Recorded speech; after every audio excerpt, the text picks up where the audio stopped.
this. Okay. I'm sharing here now. Right now, okay, so you all should be seeing that. What happens here is that you're going to have to, if there are questions to be asked, you're going to have to call out to me, all right? Because I can't see everything. I'm trying to monitor on a second screen here, but I can't look at in two places at once, all right? Okay, so if we're all fine, and as I say, if you have questions, just yell tastefully, and I will try to, we will stop and address the issue at that point in time. Okay, so December 2021, that's the paper that we're reviewing. I trust that you all have had a look at it since then. Well, hopefully it doesn't bring back too many bad memories, but we're going to get through everything this time around. Okay, so without further ado, I'll jump into the questions themselves.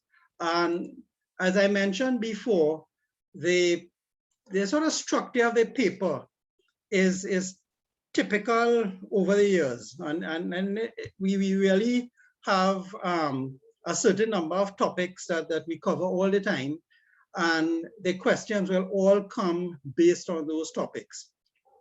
So you will have questions like we're starting off here with a Z transform and some discrete time systems. That was the last thing that we did. It happens to be the first question here.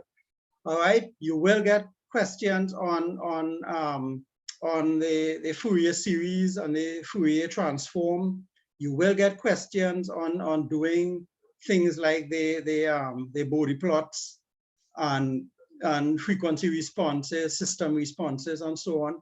You will get questions on block diagrams and simplifying block diagrams, and you will get questions on some Laplace transform, what do you call it, manipulations as well. So you're given a system and you ask, for instance, what is the step response to the system, or what might be the final response to the system based on a particular type of input, and so on. How the questions are asked will vary from year to year, but the topic coverage is there. So you will get I'm not going to ask you something that we didn't talk about. So whatever is there is going to be something either directly based on what we discussed in class, or to interpret it without too much effort. All right. So question 1 dealt with a discrete time system, and you're asking to derive an equation for YZ. So notice this one, we're not, let me get a pointer here, right? We're not asking you to solve the equation. All we're going is to ask you to find an equation for YZ. Okay? So in this particular one, what you would have done if you look at the solution that you have available, of course, is asking for the properties of the Z transform. So this immediately, you know, this would translate into, oops, let me go back. I have this stylus here, it's misbehaving a little bit. Right? So this, get used to using Zoom.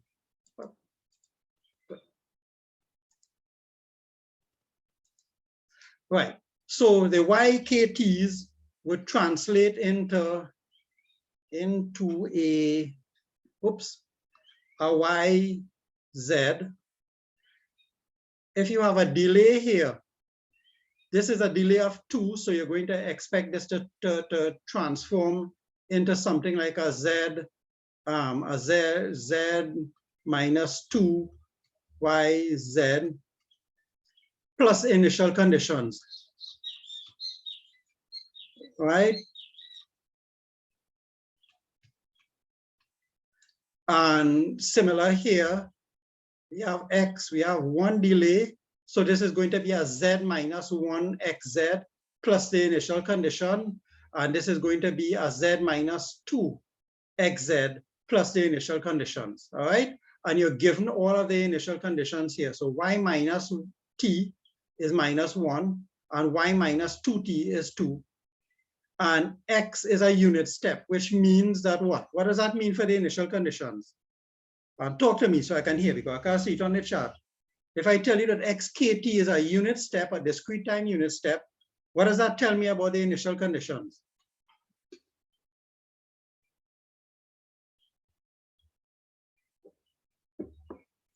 Anyone?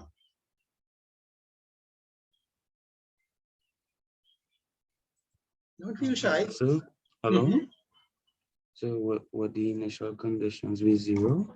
Exactly, right? So from the time you have a unit step, remember the discrete time unit step, it starts at 0 and it goes forward. So it's 0, 1, 2, 3, 4, etc. There's nothing before. So once t is less than 0, there are no values. So in other words, this kind of thing where we have no x minus t or x minus 2t, right? All of them are 0. Okay? So that simplifies the issue, and then the rest is really algebra. Okay, so you have to remember the properties of the transform here, and look for any initial conditions, and then the rest is basically substituting and going forward. And at the end, you're supposed to land up with some yz equal to some denominator in z, some numerator in z over some denominator in z, because you will be substituting for xz. Okay, if xz is a unit step, then you substitute that the z transform xz will be equal to, and you could go to the tables if you don't remember it, but you should be able to at least remember that the z transform of a unit step is 1 over 1 minus z to the minus 1. All right, so the answer is going to be a polynomial in z minus 1. Okay, and in terms of the marking scheme, I think the solutions will show you it. The marking scheme, if you get up to the point where you've made the substitutions and you didn't simplify to get it into a closed form for here, you would have probably gotten about 7 of the marks already. And the other 3 are for simplifying it and expressing it in the sort of standard form that we have.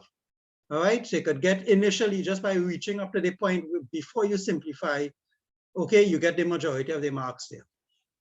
All right? Yeah, no, maybe? That's fine.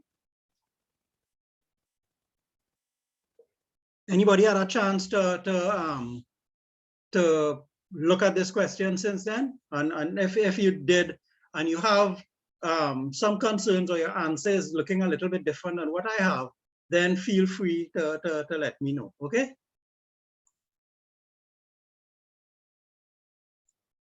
Okay, so next one. Right, so this now is going, let me just get rid of some of this mess here. Right. Right, so this one now, you give me a transfer function and you saw some information and you're now asking or being asked just basically solve this, which is an inverse Z transform here. So this one, the first one was a Fourier transform. This one is looking at the inverse Z in VZ transform. Right? So to do this, the first thing is that if Z equal to 1 is a pole, it means that Z minus 1 equal to 1 is also a pole, or that 1 minus Z minus 1, right, is a factor. Yeah? Remember what a pole does. Poles are the roots of this denominator, and therefore it means that if I were to put z equal to 1 in this, the answer is 0. So therefore, if this 1 minus z minus 1 is a factor, so the next part now is to take this, the numerator and divide it, sorry, the denominator, and divide it by 1 minus z minus 1. Okay, so that was the little bit of algebra that you're going to have to do. So you have your 1 minus 3.05 z minus 1 plus 3.05 z minus 2 minus z minus 3. And you're going to divide this by 1 minus z minus 1. Okay, and you notice they put the polynomial in this order. Okay, they say the same descending order of z minus 1, and you just simply divide it out. Okay, and when you divide it out, you'll get the other two factors. And I don't have the solutions on me right now. I could check that shortly, right? Let me just see if I can pull up that for you. Share the solutions.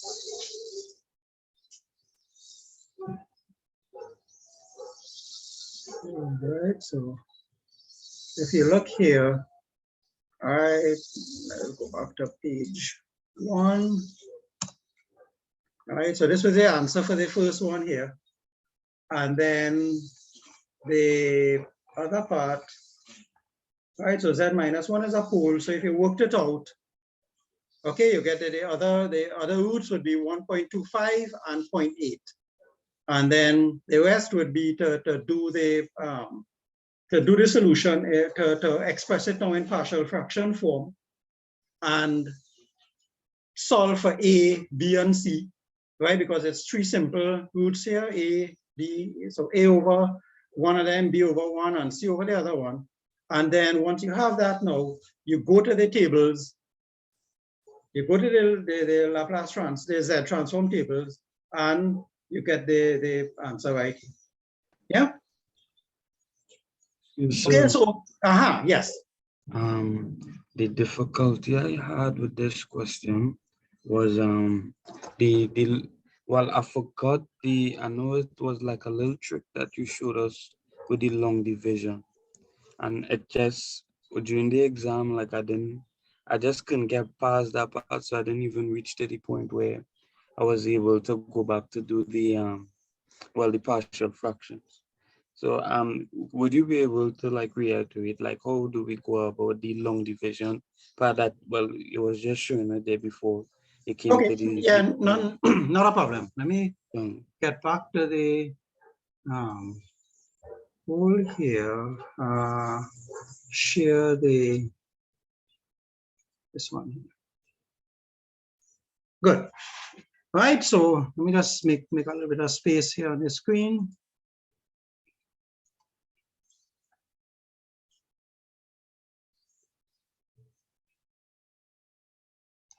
So the long division is exactly as you would have learned to do it in mathematics. So if I have here, so the first thing now, so I'm trying to divide this into this expression here.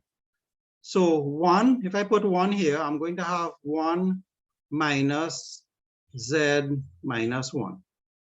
Okay? So I'm going to take away this factor, the thing in blue. So I'm going to subtract that now from what I have on top here. So if I do that, I'm going to get minus, oops, let's skip here, right? Minus 2.05 z minus 1. And then I bring down this one. I have 3.05 z minus 2 here.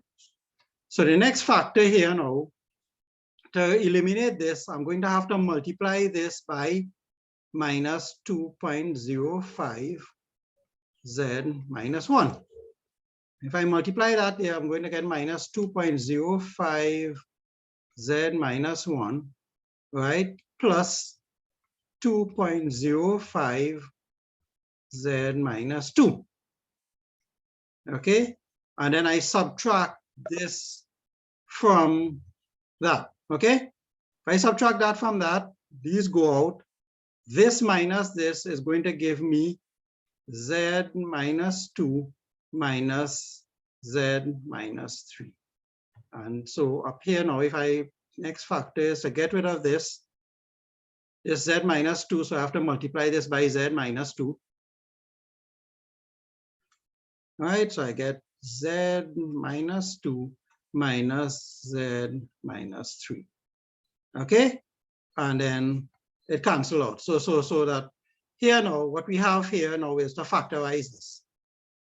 Okay, so the two factors, we've now boiled it down to 1 minus z minus 1 into 1 minus 2.05 z minus 1 plus z minus 2. Okay, and now you factorize this. And if you factorize that, you're going to get 1.25 and 0.8.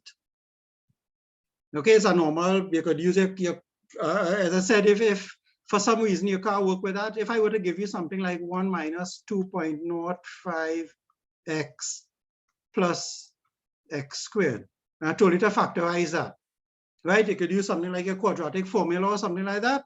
And then if you do that, you would get that the factors are 1.25 and 0.8, I believe it is. Okay.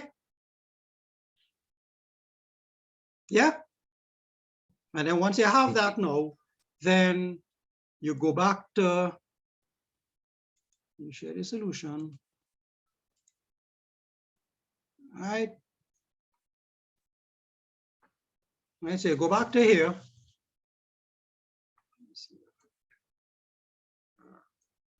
Comment. All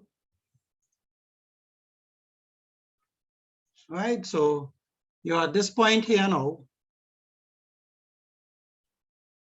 Oops, this is a little bit awkward.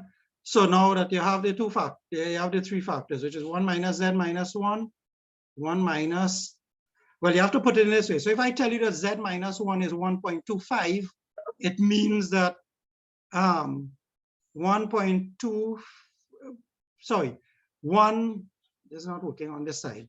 1 minus 1. We don't have to use a different stylus for this side. But if I tell you that z minus 1 is 1.25, it means that 1 minus 0.8 z minus 1 is a factor. And then if z minus 1 is 0.8, it means that 1 minus 1.25 z minus 1 is a factor. Yeah?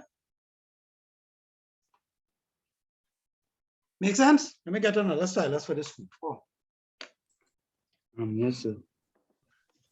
So, if we start working this right by where we had the fraction that we multiply the numerator, the denominator by c to the power minus 3, would you get the same answer at the end?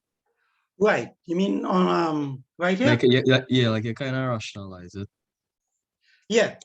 You should get the same answer, but what happens is that you're going to have to convert it back from the positive index. What you're saying is that if you multiply it by z cubed over z cubed. Yeah. Right? Yeah. So what happens there is that when you do that, look what's going to happen. So if you do that, you're going to get z cubed here, z squared here, z and 1 here. But on this side now, you're going to get z cubed and z squared here on this side. So you're going to have to divide by a little, by something differently, right? And then when you get the answer now, you have to put it back because of the z transform tables. You have to multiply it back, we rationalize it back to the negative indices, okay? Oh, okay. So you could work it like that. With z, if you multiply the top and the bottom by the z cube and then multiply back by z minus 3 to get it back. Yes. You have to get it back into this form You must get it Okay. back into this form before you go ahead. Yeah, I think that's what probably had messed me up for this question in the exam. Yeah, right. Now, again, in terms of the marking scheme for it, if you had gotten up to the point where somehow you got it factorized, you're up to here. At this point, you already have about half the marks for the question because you have now broken the question up. You have solved for the other roots, and you're now in a position to start going forward. So up to here is about 5 marks. And then the remaining set of the marks now are getting the partial fractions and solving the constants.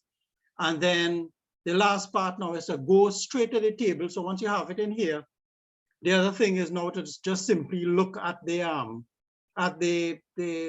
Z transform tables in the back of the paper and go from here to here, right? There were 3 things. So you got a 1 mark, 1 mark, 1 mark. So that's 3, and then the other 2 marks here for solving the final answer. Yeah. Okay, so in terms of the manipulation, and as somebody else had asked before, the hardest part, first off, is really to understand what the question asked you.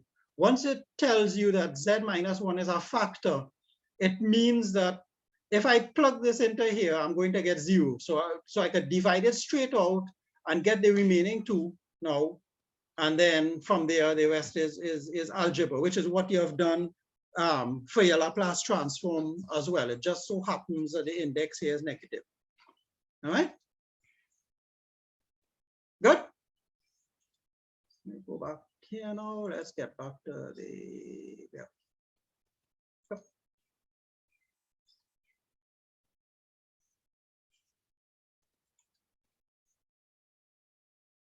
Right, so we here, good. Right, so that takes care of question 1.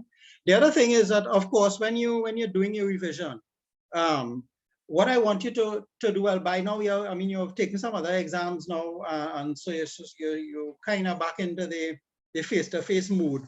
But it's important to time yourselves to know what you have to do in the time that you have allotted. So if you have 30 or 30, 32, 33 minutes kind of thing for the questions, you have two halves of the questions here. They are about equal in terms of demand. So you have about 15 minutes or so to do the particular part. Once you're doing it and so on, and the time for the part runs out, move on. You could, if you have time at the end, you could come back. But as I told you, for like the previous part here, if you got to this stage here, right, and the time ran out, you have, you have 7 marks already. Okay, so to waste time now, if that was the situation, to take away time from doing part B to get the other 3 marks, whereas if you spend the 15 minutes on part B, you're getting, and you're either finishing it and getting a full 10 marks or getting another 7 or 8 marks there. You're coming away with 14 marks as against spending more time to complete one part, not being able to do the other part, and then you have maybe a maximum of 10 marks for the question. All right? But the idea is to time yourself. So when you're revising, as we go forward, and we'll do this as well, we will do that as the sort of revision approach this semester. When we're doing questions in class, I'm going to time you. So I'm going to give you a particular period of time to do the question, come up with the answer, and then let's see how we go. Right? So it's really time. Once we get past any little issues and so on, it's really a time training, apart from reviewing the work, but the ability to answer the question in the time allotted. Okay? Right. Question 2 was a block diagram simplification, and a very easy one at that, because it had it's a variation of what we spoke about. The main thing here is that this particular thing has 2 inputs, right? So we have a Z input, sorry, there's X here, and we have Z here. And I told you when we were discussing that this is the sort of thing that you typically would have in a process control. This is the real input here. This is what you want. This is what you call a disturbance. This is what you don't want, right? But you're trying to cater for it. And usually what you have is that one part is the plant and the other part is the control system for the plant. So G1 may be the plant itself, the whole plant process. Now this will be a very complicated thing that has been simplified to G1, and this is the controller, right? And this is what now is going to try to address what Z does, and because of the negative feedback here, right? Try to stabilize the situation. All the questions is asking you is to show that given a situation like this, that the transfer function of this particular scenario is given by the expression down below. The easiest way to do it was by superposition, because I gave you a hint here that the system behaviors LTI, which is time invariant. Once time invariance is there, then we can make use of this thing called superposition. And what superposition means is that we can take each input one at a time, set all the other inputs to 0, and then add up the answer. So the first thing would be have been to set Z, to 0, for instance. So if you set Z, put Z to 0, then this basic summing junction, it just essentially becomes a straight line. So you have a feedback loop with X, G1, G2, and a feedback line here that has that H is 1. Okay, so you could solve for that. The other one is to set X to 0. And if you set X to 0, then you could redraw the diagram, and we have that in this slide, but if you redraw the diagram a little bit, you would have the summing junction here. Look at it that way. So we have G2. Okay, it comes out here. We have Y. Well, part of our Y anyway. All right, we're coming back here now. We're going now. If X is 0, we still have this minus sign coming inside of here, right? So coming back through to G1, you could actually have either, you have a choice, you could put minus G1 here, or you put the minus sign here. All right, so we have Z, and this is this, and you could call this Y2. Y1 would have been when Z was 0. So you solve that. So Y1 was the first one when we set Z to 0. Y2 is the second input when we set X to 0, and you add up the 2. Okay.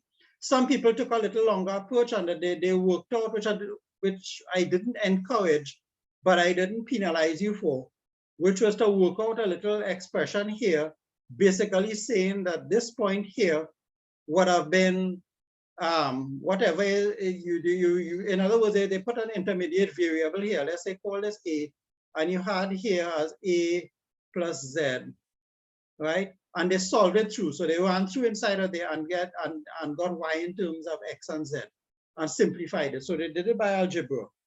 Okay, I didn't penalize it, but really and truly, the answer for this was expected to be done using block diagram simplification. All right, and this is straight in the slides in the class notes by the way. Yeah, so we all right? Okay, and B, right? So B was a two-part thing here. The first thing is you're given a transfer function, and you say it's subjected to a step input of 5 volts, and then using what you know about Laplace transforms and the behavior of systems to calculate the steady state output. So this particular part here was asking you to use the final value theorem. All right. So if you know the final value theorem, the input, a 5-volt step input means that XS is equal to 5 over S. Okay.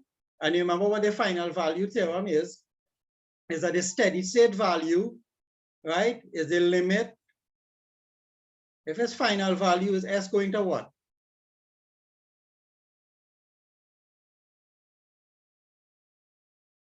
Final value, S goes to 0 or infinity.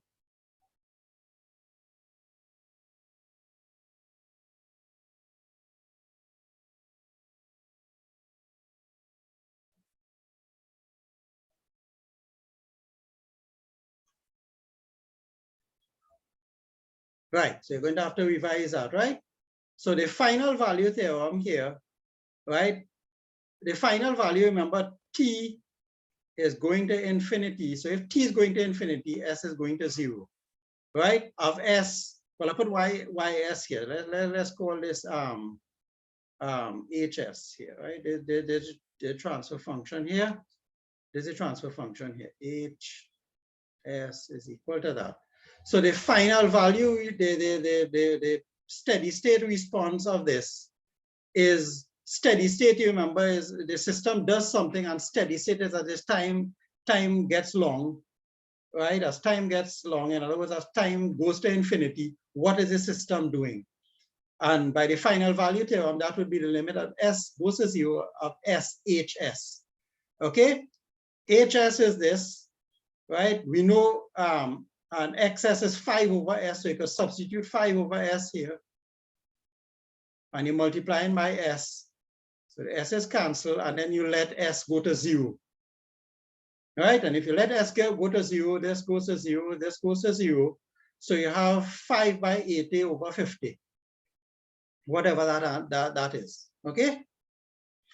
The second part now is a little more involved. What would the step response of this system, what would the step response of this system look like? Is that something in the chat? If somebody has asked a question there, I wouldn't see. Okay, you have to call it out to me. I'm hearing things going on, but I don't know if it's a chat. All right. Okay, so if you remember a second order system, when we were doing it, you remember a second order system has some responses. Let me just draw it. Depending on something called the damping factor. If the damping factor is close to 0, the system oscillates. If the damping factor is close to 1, the system will give you a response like that. And depending on where the values are in between, you get a certain amount of overshoot before it settles down. All right. So what you're going to have to do, what this was asking for, is that looking at this thing now, you're going to have to determine what zeta is, the damping factor. And what this expected was that you would recall the standard form of the, back here. All right, so if you go back here now, right, so you have all the solutions, right? Right, so the answer for the first part was 8, and the second part, right, is going to, you have to remember this particular thing here, right? That the standard form of a second order transfer function with damping looks like that expression there. And if you equate the coefficients, you can solve for the natural frequency. Just now, excuse me a second.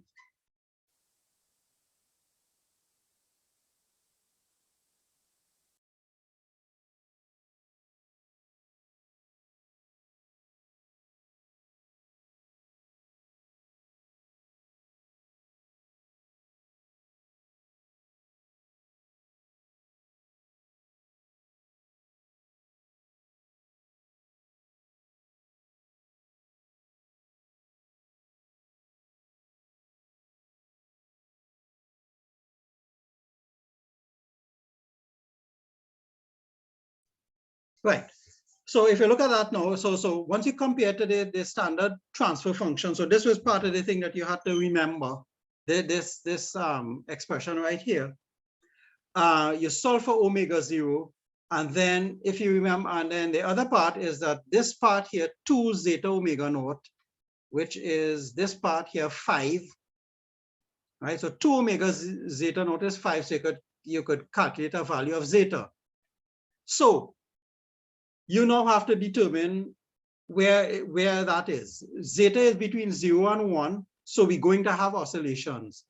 Because it is closer to 0, if you remember the class discussions, you're going to have overshoot. The steady state response that we calculated was going to be 8, which was what we did here. So that ideally, it should settle down to a value of 8 as time goes along.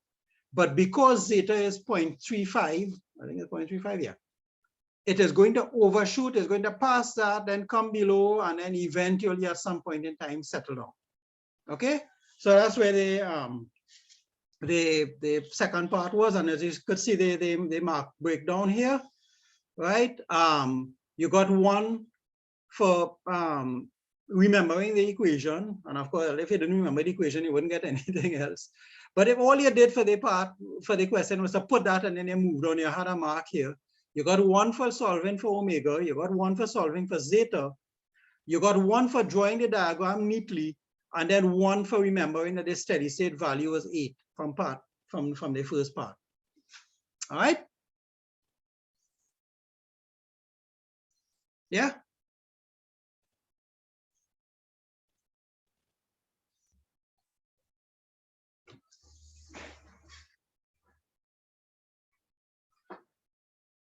Okay, so in terms of the review, of course, if that particular bit here, which was something that we did about the middle of the semester, was asking for some recall on that, and many people, I guess, forgot that little bit. You should have remembered the final value theorem though, because you did that in ECNG2011 as well. Okay, not only with me. Okay, question 3. The asymptotic both a magnitude and a phase plot for the system. All right. And remember, so again, what is the approach for this? The approach for this is that at some point in time, first off, we have to take this and we have to move from HS to HJ omega. Okay. Step 1, of course, is to factorize this. Okay, so you're going to have to factorize this. So you're going to get it into some form with s plus something into s plus something again. Then you substitute s equal j omega into there, and then you get it into the standard form. So once you do this now, you're going to get, for instance, on top, you're going to get 10 to the 7 into j omega plus 10 over a set of stuff here. We have to get this into the form 1 plus 10 over j omega, right? Sorry, the other way around. Divided 1 plus j omega over 10. So in other words, I have to divide this out by 10. So if I divide this by 10, right, I'm going to have another factor of 10 here, and then the same thing for the bottom. So the one here would have been 500 into 1 plus j omega over 500, and then whatever this other expression was inside of here. So each of them going to have a constant here.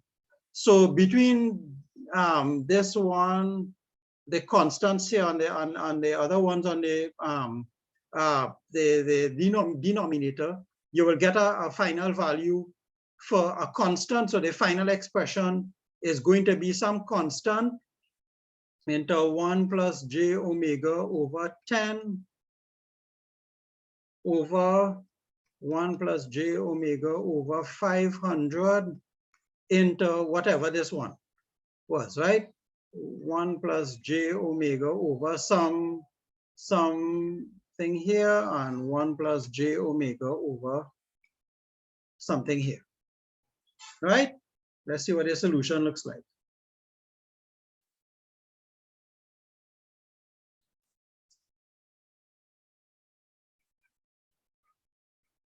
Right, it turns out it's 400 and 200, which you gotta eyeball a little bit. You substitute, and then you express it in the standard form, which is what we're doing here. Right?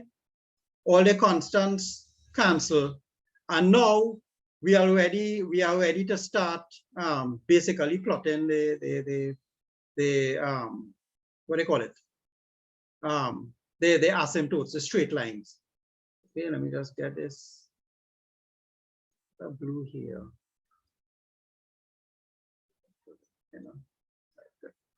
Right? So each of these, you remember, is a corner frequency. So once you're doing this now, we have a corner frequency at 10, we have one at 500, we have one at 400, and we have one at 200. So you start off with your diagram, and you put all of those values on, this is the frequency axis here, right? So you put a mark for 10, you put a mark for 200, you put a mark for 400, you put a mark for 500. The constant here, when you simplify that, the constant was 40. Remember, we're dealing, everything is in decibels. So you convert 40 to dB, right? 20 log of 40, that will give you 32 dB. So you start assembling the diagram one bit at a time. So the 32 dB line, you draw it across, that's this line here. A 0, we have on top here, we have a 0, so 1 plus j omega over 10. And remember what a 0 does. It's up until the corner frequency, and then it increases at plus 20 dB per decade. So you draw the 0, and then if the three poles, 500, well, 200, 400, and 500. So at 200, you have one that will go to 200 and it decreases at minus 20. The other one at 400 and the other one at 500. And then section by section now to get the overall response, you add it up. So between 0 and 10, right, everybody is 0 plus 32, right? We have the 32 here, so we have a 32 dB line here. Let me see if I change that color. Oh. Right, try. Oh, okay, everybody's changing now. Forget that. So you put it cumulatively. So the first part here, then between 10 and 200, we have 20 dB per decade going up, and everybody else is still 0. So therefore, the response between 10 and 200 is going to be a line increasing at 200. Between 200 and 400, we have this one increasing at 20. We have this one decreasing at 20. And then we have two other zeros here. So 20 minus 20 means that we flatten out here. And then between 400 and 500, we have this one increasing still at 20. And then two decreasing at 20 each. So that's plus 20 minus 20 minus 20. So we're going to have a decrease of minus 20.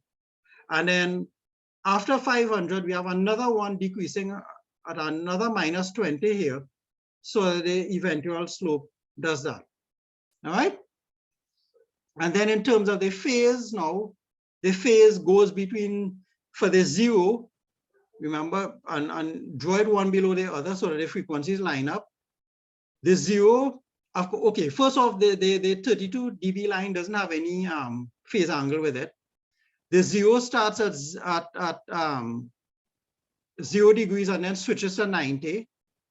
And the poles go from 0 to minus 90. So you have a switch at 200, one at 4, and one at 5. And then again, you add up the cumulative responses. Okay? So the net result is that you're going to get something that is looking like this. Right? Eventually, it's going to go all the way down to minus 180. Yeah? Yeah, no, maybe some feedback.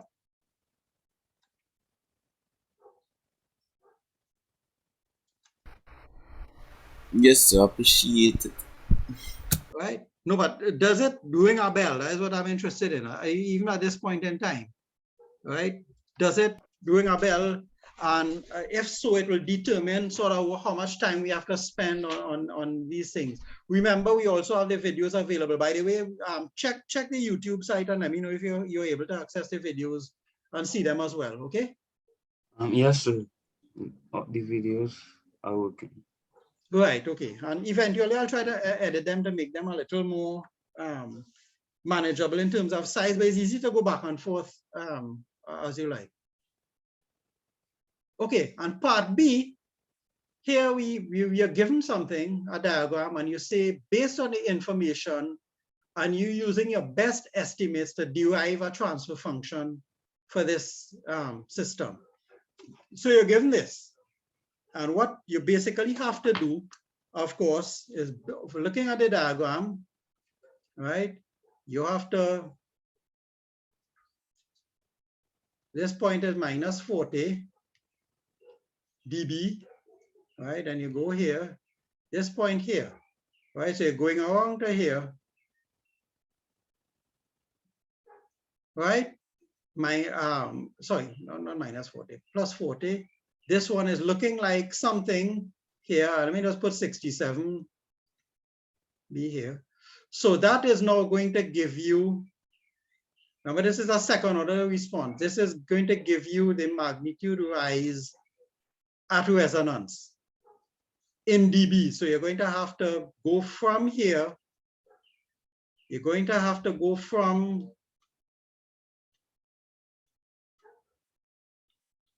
to real numbers, I guess. Right? So in other words, take the anti-log. And then the resonant frequency now, if you look at the peak here, just draw the line down. This looks like it's coming here. You look at it, it's also the point where you pass through the minus 90 here. So it's this point right here. Okay. This is a log scale. So this looks like 9 Hertz. All right. So this is omega R, right? This is MR. And then you go back to the, when we did that, you're going back to, you know, right? So the first off, the gain was 40 dB. So that means in terms of real numbers, the value was 100. The rise on decibel was 68, right? So therefore you have to convert that from 68 back to a number, right? I allowed any value between 65 and 70 on the diagram, okay? For my particular thing, when I used 68, it came up to 2511 when you converted this back to dB, but I rounded it off and said, okay, I'll use 2500. That will be all within the ballpark here. So give or take. And once that is there, these were the things, this was what you had to remember. That formula, you know this, you know A, so therefore you could calculate zeta. And zeta is going to give you two values, one which is close to 1 and the other one which is very small. And remember, we just said that the response to the system, right, when first off you get overshoot, but then when you look at the frequency response, the closer zeta is to 1 is the more this response looks like this. And the closer the zeta is to 0, the more you get a peak at the resonant frequency here. All right. So therefore, when you solve for zeta, you're going to get two values, one close to 0, so you ignore that.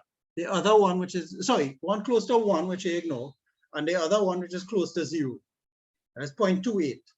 You get the resonant frequency, and remember from the, because zeta is so small, remember we said it in class that the resonant frequency is very close to the natural frequency of the system.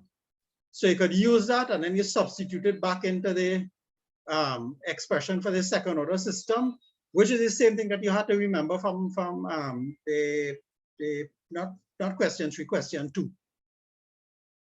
Right, and you substituted, so this would have been your suggested answer, always based on what you calculated. So if you chose a suitable value of the resonant peak, this you don't have a choice because this is right on the axis. So you pick this, you chose something inside of here, so your value of zeta would be a little bit different from mine, and then you substitute it correctly into the formula here.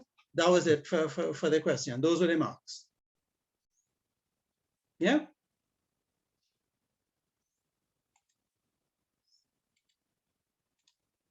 All right, so again, all things that we covered in class that were in some past paper questions. This, in fact, a question like this appears almost every time. Okay, so let's see the next one. This one is the Fourier series part.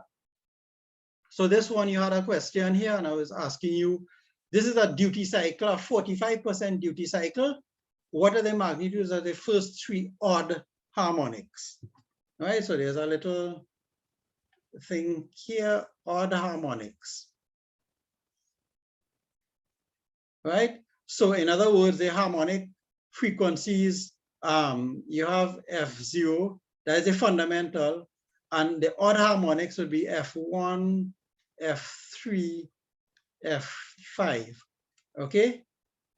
So what you have to do, first off from this, you have to go to your synthesis formula for your Fourier series, and then substitute. If it's a 45% duty cycle, that is going to tell you the relationship between T1 and T. Substitute that, and then just let what do you call it? The harmonic n equal 1, n equal 3, n equal 5. All right, let me get that.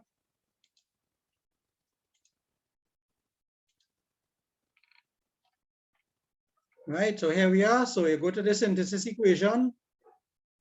All right, you can either derive, or if you're good for memory, you could recall that if you take the synthesis equation and you integrate it between t and minus t, which is what we have here. So this is the period here, t1.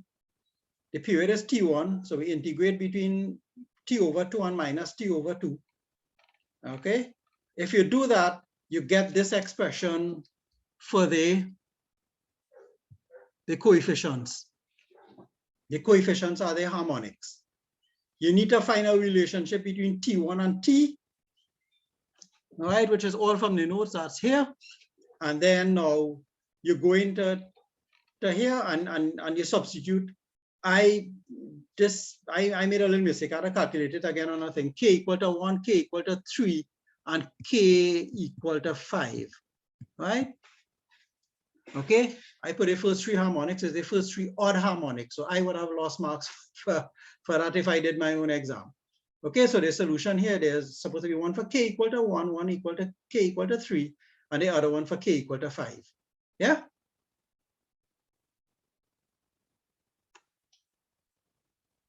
All right, so again, yeah, you have to remember certain things going in, right? You have to remember the synthesis equation for our rectangular pulse. It's a sine x over x. Remember, anytime you do something like this and you integrate, you're going to get an expression which is a sine, oops, okay. Right, you're going to get something that is a sine x over x type of expression, and from there you just substitute the values.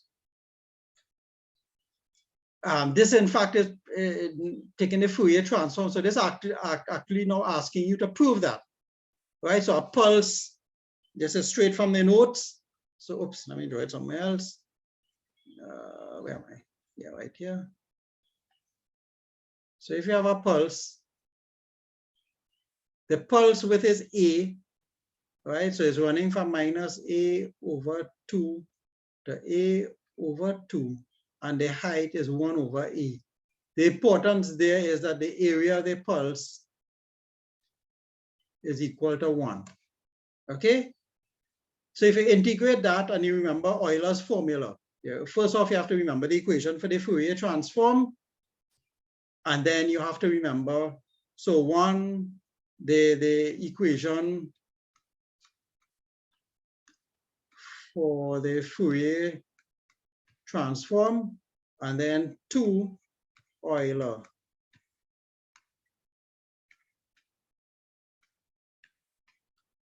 Right? That relates sine, cosine to E. Right? So once you have that, once you have that, then it's fairly easy to get it down into this point. Okay? Remember, this is the popular, we keep using the term sinc function. Okay?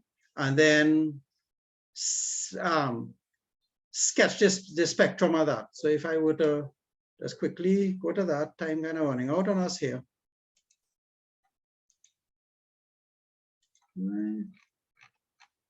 Right? It's all in the slides. Right? The proof here, it didn't print particularly well here, but it is in the slides. You can go through, and the expression is here. The last part asked you if you shifted the pulse, what was the Fourier transform of that? Well, or the frequency. Well, again, conceptually, if I have, because we're dealing with linear time invariant systems, if I were to shift something in time, then of course the frequency is not going to change. Okay. All right. And then the last part was a Laplace transform question, and that is straight from what you would have done in ECNG2011, and 5B had to do with the Rutherford's part. And I will take that up next time when we meet on Friday. Okay. So you have the solutions. You have the what do you call it? The questions themselves. So what I would like you to do actually between now and Friday is to attempt some of the things that you remember, but you didn't do particularly well on, or you forgot. Try to look at them again.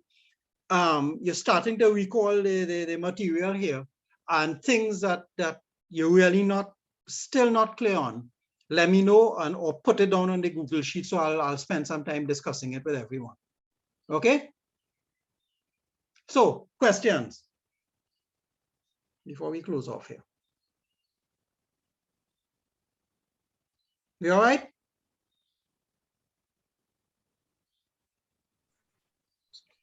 Hi, good morning, sir. Can you hear me? Yes, perfect. Okay, all right. So I don't have any questions in regards to what you just said so far. But I was just wondering about two things. Mm-hmm. I know you said that is in the notes and whatnot. I was just wondering if it would be possible if you could re-upload the well, just 2 pages in the past paper with solutions. 2 of 13 and sorry, 9 of 13 and 10 of 13. It's kind of difficult to see, well, for me. I don't know if anyone else like have any issue with it. 9 of 13, 2 of 13, you said? 9 of 13 Why, and 10 of this 13. page here? Yeah. Okay. All right, no problem. I'll try and get a better scan for that for you. Okay. And the other question was like do you have any idea as to when the exam for these courses would be? All right. So as far as I'm aware, the semester, the teaching for the summer semester is supposed to end on July the 8th. So the exam is going to be after July the 8th. And that's as far as I can see. I'm not too sure exactly when it will be. It is going to be sometime shortly after that. So it may be a week after, it may be exactly the week after that. I'm not too sure. But it has to be sometime in relatively early to mid-July so that we could clear it out of the way and everybody could get a little break before we start back again in August. All right. So I think mentally, everyone, maybe you should prepare yourself for the fact that the exams may be the week after July 8th. If lucky, it would be the week after that. But just sort of mental preparation and so on, that an exam, a face-to-face exam for this course, and if you're doing ECNG 2012 as well, is going to take place in the week after July 8th when the semester closes. Yeah. But we'll know that as we go through here. As soon as I get the information, in some cases you all get the information even before I do. But once the timetable is out for the exam, then we'll take it from there. All right. So Okay, thank you, sir. All right. yes, sir. How much years are the past papers you recommend that we do? Well, but I think on the side the last time I had a few years. Well, in your case, I think in most people's cases, if you could do 4 or 5 years past papers, which is what we'll try to do here because we have the solutions to them and so on.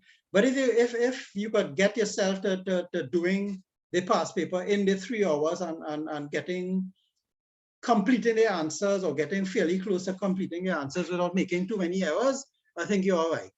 Right, the more the merrier, but and it's really up to you. I'll try to put as much material as I have available. We can't go through every single one, right? And but we will try to prepare ourselves and maybe keep a couple in the bag, or you could keep a couple in the bag that you will do on your own because part of this review is going to be on your own time.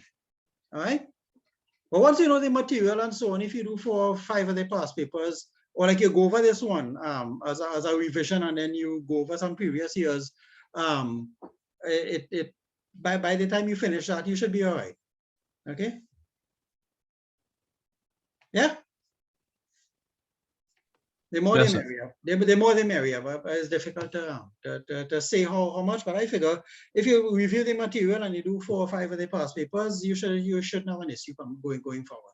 The important thing for everybody, I think, is timing, remembering, not panicking, and being able to put down something on the paper in the time allotted.